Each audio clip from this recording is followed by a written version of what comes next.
Journalist অ্যাসোসিয়েশনের secretary অভিষেক সাহা, আমার ডান দিকে আছেন president Pralajit Pal, Tripura journalist association, বাঁ দিকে আছেন টেকনো ইন্ডিয়া গ্রুপের ইউনিভার্সিটির ত্রিপুরা সেগমেন্টের vice chancellor doctor Ratan Kumar Saha, আর এক্সট্রিম বাঁ দিকে আছেন vice president of Tripura journalist association Sumandeep রায়।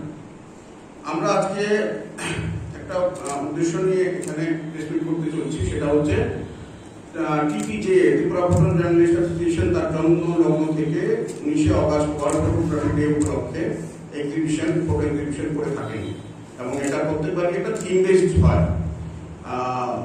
এবার আমাদের থিম হচ্ছে অকাল বোধন, আনটাইমলি ইয়োকিং অফ মা দুর্গা।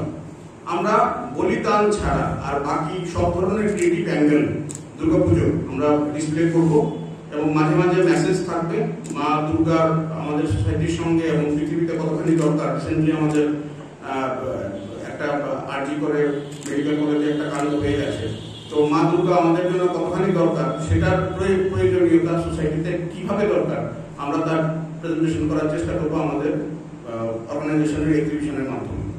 এখানে আমি টেকনো ইন্ডিয়া গ্রুপের প্রাসঙ্গিকতায় চলে যাই। আমাদের এই 3 দিন ব্যাপী প্রোগ্রামের পুরোপুরি fully sponsored by Techno India group.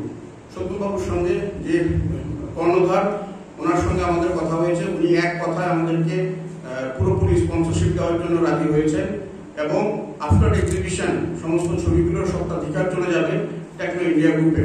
ওনারা উপযুক্ত জায়গাতে ওনাদের কলেজ, ইউনিভার্সিটি বা বিভিন্ন জায়গাতে ছবিগুলিকে ডিসপ্লে করবেন।